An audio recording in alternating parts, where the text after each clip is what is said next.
Racikan Berita 1. Bang Pasca Irianto, masih ada nggak Bang Pasca? Ya, terima kasih. Selamat malam, Ibu Bapak sekalian.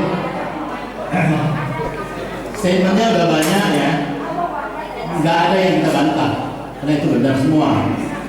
Mungkin singkat saja, lewat forum ini, saya mau bilang sama Kapolri, ya, untuk menanggapi apa yang tadi diungkapkan oleh teman-teman semua, termasuk statement yang ada. Kalau ingin mengadili maka harus menangkap. Maka beranikah Kapolri menangkap? Ya. Halo Bapak Kapolri, paling tidak Anda menanggapi. Kalau Anda memang memahami kebenaran, maka tangkap. Tapi kalau Anda tidak mau menangkap, Anda katakan bahwa saya takut menangkapnya. Jadi saya kira itu yang paling penting, itu muara atau ujung dari semua yang apa kita inginkan. Saya kira singkat saja, saya berpesan kepada Bapak itu. Terima kasih. Assalamualaikum warahmatullahi wabarakatuh. Bismillahirrahmanirrahim. Wala haula wala quwwata illa billah. Kepada bapak-bapak, para tokoh senior yang saya hormati, seperti judul di depan, kita ini berkumpul dari lintas para tokoh. Jadi ada beberapa tokoh yang sangat concern terhadap kesatuan di antara kita ini. Judul boleh dan sejak lama ada di Jokowi dan memakjurkan Kufubat. Oh ya, di sini ya. Oke. Ya.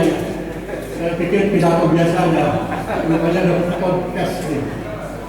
Jadi seperti tadi saya katakan bahwa yang hadir di sini baik para narasumber yang saya hormati maupun bapak-bapak sekalian, ibu sekalian yang hadir di depan ini juga semua para tokoh. Kami mengundang dari beberapa kemarin pertemuan beberapa tokoh, ada yang perlu dievaluasi oleh kita bersama. Judul boleh makbulkan Jokowi dulu, sekarang adil Jokowi dan makbulkan kubu papa. Itu sekarang. Tapi permasalahannya yang perlu kita perhatikan tadi sudah disoning oleh bahasa kita, bahwa kita ke depan tidak akan bisa selesai cuma 1-2 bulan saja. Barangkali tidak akan selesai seperti itu. Kerusakan luar biasa ya yang dibuat oleh seorang Mulyono ini berdampak juga luar biasa kepada kita semua. Bapak Habib Muhsin tadi sudah mengatakan di sektor politik terutama, hukum, ekonomi, dan lain sebagainya. Kami hanya ingin mengingatkan, ya, sehebat apapun perjuangan kita ini, kalau masih ada dalam satu kelompok, kalau masih ada dalam klaster, kalau tidak mau bersatu kita, itu akan kita sulit menghadapinya. Ini yang berat. Kita bayangkan bahwa bicara soal Jokowi itu bukan bicara adili, tapi bicara maklukan berapa tahun belakang, ya kan? Masih bercokol dan masih berjaya dalam bukti, termasuk juga kubu papa. Di mana-mana kita mengadakan sebuah forum untuk melawan rejim yang dolim itu. Di mana-mana dan siapa banyak sekali para tokoh kumpul di situ. Hari ini saya kumpulkan lintas, bukan saya, kami para panitia kumpulkan para lintas tokoh, bukan hanya narasumber tapi di depan ini semua. Maksudnya untuk membuat satu kesatuan, satu frekuensi yang sama, satu komitmen bersama untuk melawan dan menyelesaikan judul di depan ini. Itu yang paling penting. Dan kita tahu, bayangkan seperti seorang Said Didu kemarin, bagaimana dia dicoba untuk dikriminalisasi Teman-teman di Rempang juga sama. Bagaimana dia dihabisi, ya artinya dilukai, dan juga hampir ada yang dikriminalisasi juga. Sama. Dan saya sudah ingatkan kepada Bung Roy yang luar biasa itu dengan pupu papanya, dengan keahliannya beliau mengatakan ini orang nggak bisa jadi wakil presiden. Ini orang sudah melanggar etika berat dan luar biasa, dan dia bisa mengatakan 99%. Itu semua kita harapkan tidak berjalan berdiri atau sendiri-sendiri. Itu maksudnya. Pak Said itu jangan sampai beliau sudah sepuh, ya tiba-tiba ya dengan kehebatannya, tapi dicoba dikriminalisasi. Itu jangan sampai terjadi. Kita harus bersatu semua di sini memayungi kelompok-kelompok yang bergerak untuk melawan kedoliman itu. Payung hukum saja. Bentuknya terserah nanti Pak. Ya. Bentuknya dalam bentuk forum bisa juga dalam bentuk kampus para tokoh lintas di sini, mau agama, nasionalis, umat dan lain sebagainya, profesional, kumpullah dalam satu payung.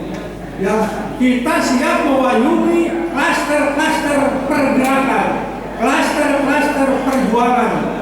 Karena tidak semua kita bisa berjuang untuk membawa. Apabila terjadi sesuatu, payung inilah yang mewayungi bersama. Kita lawan, ready doing bersama, insya Allah berhasil. Saya kira itu saja.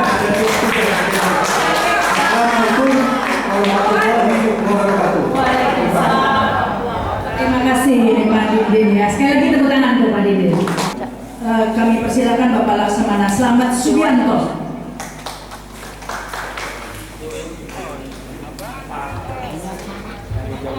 Lima menit ya. Pendek sekali. Tambah dikit nggak Bapak deh. Assalamualaikum warahmatullahi wabarakatuh. Merdeka! Merdeka! Merdeka! Saya ingin menggarisbawahi apa yang disampaikan oleh yang pertama, Bapak. Persatuan itu. Kita tidak akan bisa melaksanakan itu. Judul itu. Apabila kita tidak bisa bersatu. Nah, untuk itu kita harus menetapkan satu tujuan yang harus kita sepakati bersama, yaitu menyelamatkan bangsa dan negara. Jadi semuanya harus sepakat bahwa langkah kita adalah menyelamatkan bangsa dan negara. Titik. Nah, oleh karena itu masing-masing klaster harus mulai menyiapkan kekuatan, menggalang kekuatan, menjahit kekuatan untuk bersama-sama melakukan tindakan apabila perlu adalah tindakan 98 yang kedua. Itu yang harus kita lakukan. Karena semua yang ada saat ini tidak bisa kita harapkan. Tidak bisa kita harapkan. Jadi kita harus melakukan langkah besar, melakukan persiapan diri, menggait kekuatan untuk merobohkan pemerintahan. Setuju nggak? Setuju nggak? Setuju, ya. Baru kita tata. Berkali-kali kita membuat suatu deklarasi. Diabaikan yang akan lalu. Tapi kalau kita bisa menggalang kekuatan, kita duduk MPR, baru bergetar mereka semuanya. Oke? Setuju nggak? Oke. Saya ingin menyatukan hati-hati yang ada di sini. menjadi suatu kesatuan hati untuk berjuang menegakkan kebenaran di negeri ini, untuk menyelamatkan bangsa dan negara ini. Ya, banyak perpanjang. Saya ingin kita ikrar bersama. Ya, tolong berdiri. Saya harapkan ikrar ini menyatukan hati kita untuk menjadi satu tekad perjuangan merobohkan mesin yang tidak bertanggung jawab ini. Angkat tangan kanan ya. Ikuti kata-kata saya. Aku bersumpah demi negeri ini. Negara Kesatuan Republik Indonesia. Satu. Kami bangsa Indonesia. Berketuhanan yang Maha Esa. Dua. Kami bangsa Indonesia. Berkemanusiaan. Yang adil dan beradab. Tiga. Kami bangsa Indonesia. Menjunjung tinggi persatuan dan kesatuan Indonesia.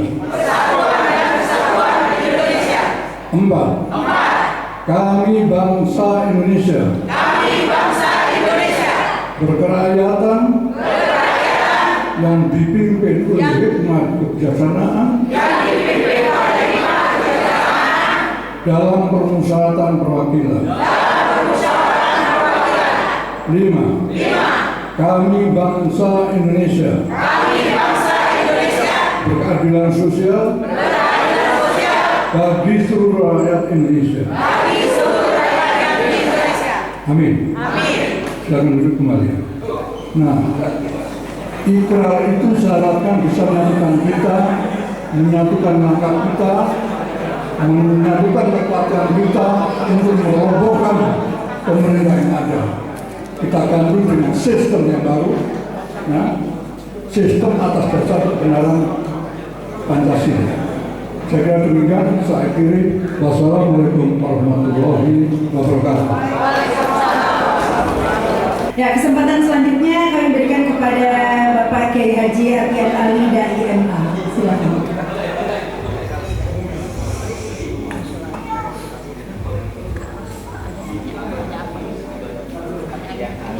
Bismillahirrahmanirrahim. Assalamualaikum warahmatullahi wabarakatuh. Bismillahirrahmanirrahim. Wassalatu wassalamu ala Rasulillah. Mohon izin, mungkin saya tidak langsung menuju tema ini, tetapi ingin menyampaikan sesuatu yang mungkin harus kita siapkan agar kita bisa memenangkan tema yang ada ini. Terus terang dari lubuk hati yang sangat dalam, saya sangat salut dengan yang hadir sekarang di ruangan ini, yang dari sejak dulu, dari zaman ke zaman, dari rezim ke rezim, tidak pernah berhenti dan berjuang. Pertanyaannya apa hasilnya?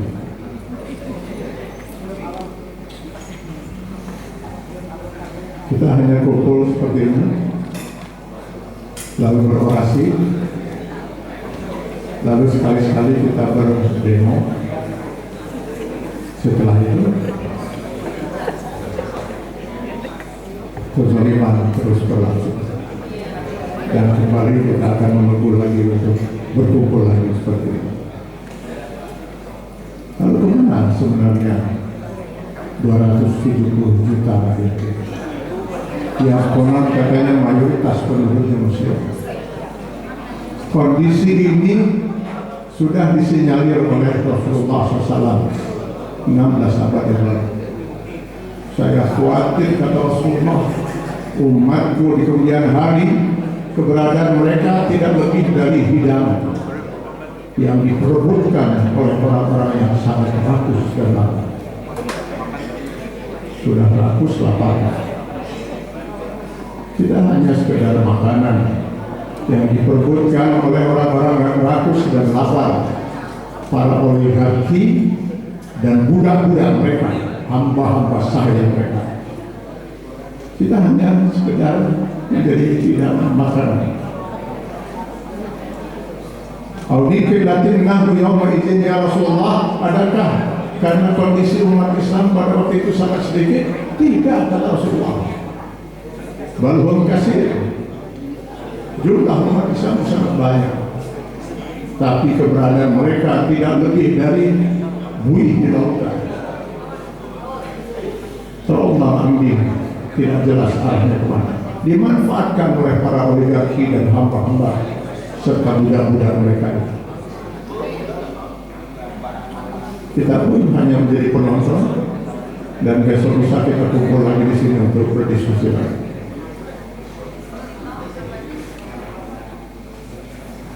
Bapak-bapak dan saudara sekalian, kezaliman ini tidak akan pernah berhenti, kata Sayyidina Ali radhiyallahu anhu. Bukan karena banyaknya orang-orang yang jahat, tapi diamnya orang-orang yang baik.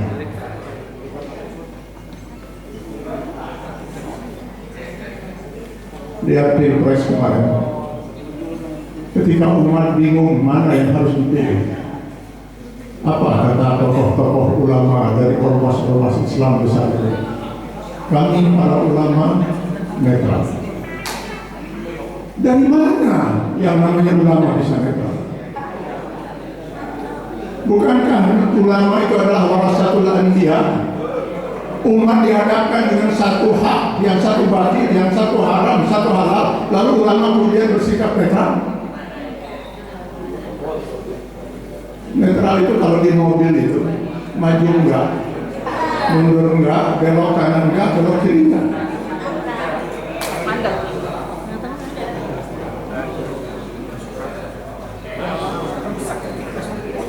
Saya jadi teringat dengan pernyataan Imam An-Nawawi dalam Syarah Sahih Muslim. Mereka yang tidak menyuarakan kebenaran adalah setan al-akhras, setan yang bisu, dan yang menyuarakan kebatilan adalah setan yang berbicara. Kini kebanyakan kita adalah setan-setan bisu.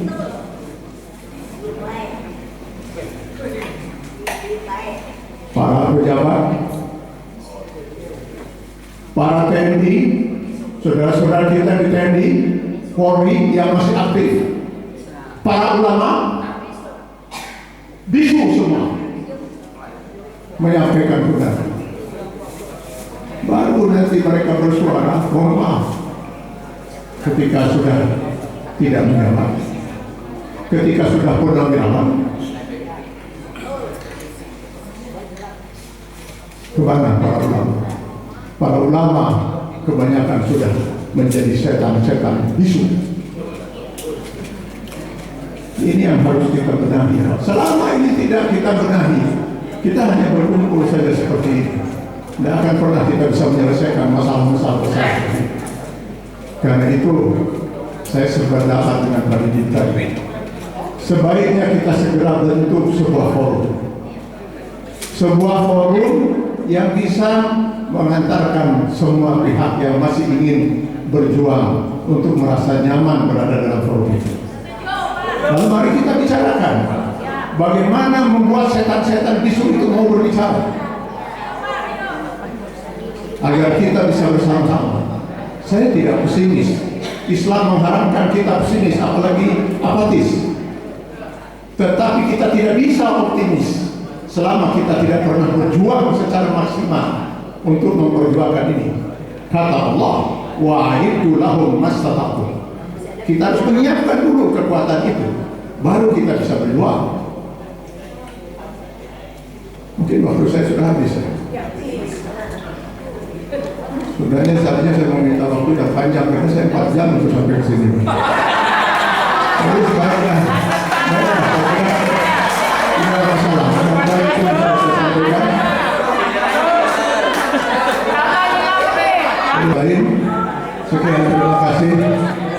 Billahi taufiq wal hidayah. Assalamualaikum warahmatullahi wabarakatuh.